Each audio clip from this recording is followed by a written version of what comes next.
मच्छर का जन्म कैसे होता है? मच्छर देखने में काफी छोटा होता है, लेकिन आपको जानकर हैरानी होगी कि दुनिया भर में जितनी मौत मगरमच्छ, शेर, बाघ जैसे जानवरों के हमले से नहीं होती, उससे ज्यादा इंसान मच्छर की वजह से मरते हैं। दरअसल मच्छर बीमारी फैलाने का काम करता है। इस कारण लोग मलेरिया समेत कई दूसरी बीमारियों से ग्रसित होते हैं और अपनी जान से हाथ धो बैठते हैं। इंसानों के लिए खतरनाक मच्छर आखिर इस दुनिया में आता कैसे है, यानी मच्छरों का जन्म कैसे होता है?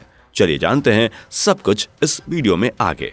लेकिन उससे पहले आपसे रिक्वेस्ट है, अगर आपने अब तक इस चैनल को सब्सक्राइब नहीं किया तो वीडियो आगे बढ़ाने से पहले जल्दी से चैनल को सब्सक्राइब कर लीजिए और हमारे लेटेस्ट वीडियो की जानकारी के लिए जल्दी से बेल आइकन दबा लीजिए।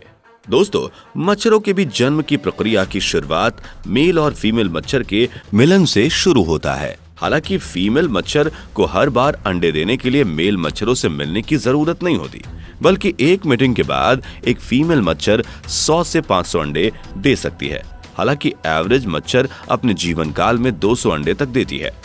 मेल मच्छर से मैटिंग के बाद फीमेल मच्छर अंडे देने के लिए ठहरे हुए पानी की तलाश में घूमने लगती है। आपको जानकर हैरानी होगी कि इस दुनिया में मच्छरों की 3000 से ज्यादा प्रजातियां हैं, लेकिन इनमें से लगभग सभी मच्छर अंडे के लिए ठहरे हुए पानी का ही इस्तेमाल करती हैं।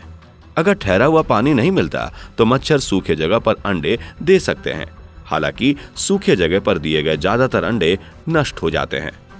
मीटिंग के लगभग 24 से 48 घंटे के बाद फीमेल मच्छर ठहरे हुए पानी में अंडे दे देती है। मच्छर अंडे देने के लिए घर के किसी हिस्से में पड़े पानी का इस्तेमाल कर सकती है। ठहरे हुए तालाब और झील के पानी में भी मच्छर अंडे देते हैं। ठहरे हुए नाले भी मच्छरों का पसंदीदा ठिकाना होता है। एक बार में 100 से 200 या इससे भी ज्यादा अंडे देने के बाद फीमेल मच्छर का काम यहाँ से खत्म हो जाता है और वो इस जगह को छोड़कर चली जाती है। इसके बाद 24 से 72 घंटे के अंदर उन अंडों से लार्वा निकलना शुरू हो जाता है। लार्वा पानी में मौजूद छोटे मोटे सूक्ष्म कीटाणुओं को खाकर अपना भोजन प्राप्त करता है। साथ ही पानी के अंदर सांस लेने के लिए इन लार्वा में एक विशेष संरचना होती है, जिसके जरिए ये सांस लेते हैं। हालांकि कई बार मच्छर के लार्वा पानी के सतह पर भी ऑक्सीजन के लिए आ जाता है। 2 से 4 दिनों तक लार्वा इस स्थिति में रहते हैं और उसके बाद ये लार्वा पानी की सतह से लगकर प्यूपा का निर्माण करता है। प्यूपा एक ग्लास नुमा संरचना होती है जिसमें सभी लार्वा चले जाते हैं। इसमें लार्वा लगभग 5 दिन तक रहते हैं, लेकिन यहाँ वह कुछ भी खाता नहीं है, बल्कि केवल सांस के सहारे जिंदा रहता है। प्यूपा में लार्वा अब एक अडल्ट मच्छर के रूप में बदलना शुरू हो जाता है। यहीं इसके शरीर में थोड़ी कठोरता आती है। इसके पंख भी विकसित होते हैं और इंसानों के डसने के लिए जो संरचना जरूरी होती है उसका भी विकास अच्छे से यहीं पर होता है। प्यूपा में रहते हुए 5 दिनों के अंदर लार्वा अब एडल्ट मच्छर बन जाते हैं और 5 दिनों के बाद वह भी प्यूपा से निकलकर अपने शिकार की तलाश में निकल जाते हैं। आपको जानकर हैरानी होगी कि जो नर यानी मेल मच्छर होते हैं वह फूल पौधों से रस चूसकर अपना भोजन प्राप्त करता है, जबकि मादा मच्छर इंसानों या जानवरों का खून चूसने में लग जाती है। मादा मच्छर थोड़ी लालची किस्म की होती है। यही वजह है कि एक मादा मच्छर कई बार अपने कुल वजन से 3 गुना मात्रा में खून चूस लेती है। अब मच्छर के जीवन काल की बात करें तो कौन मच्छर कितने दिनों तक जिंदा रहेगा, ये इस बात पर निर्भर करता है कि वह मच्छर किस नस्ल का है। आपको हमने पहले ही बताया कि इस दुनिया में मच्छरों की 3000 से ज्यादा प्रजातियां पाई जाती हैं। इसके अलावा मच्छरों का जीवन काल इस बात पर भी निर्भर करता है कि मच्छर के आसपास का वातावरण कैसा है, वहां का तापमान कैसा है और मच्छर को मिल रहा भोजन किस तरह का है।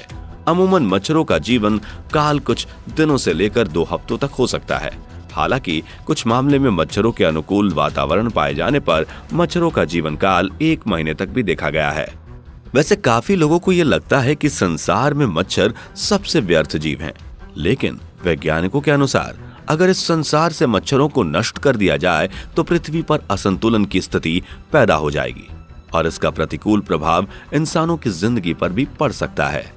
आपकी जानकारी के लिए बता दें कि मच्छर ज्यादातर गर्मी के मौसम में रहना पसंद करता है और फीमेल मच्छर अंडे भी गर्मी के मौसम में ही देती है।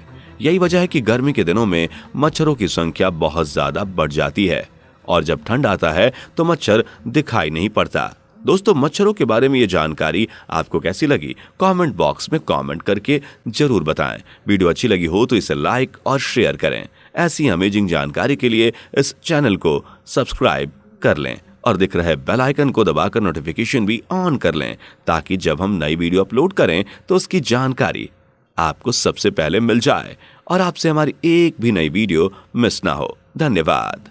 दोस्तों, आपके स्क्रीन पर 2 और वीडियो दिख रही हैं, जिसे देखने के लिए आप इस स्क्रीन पर क्लिक करें।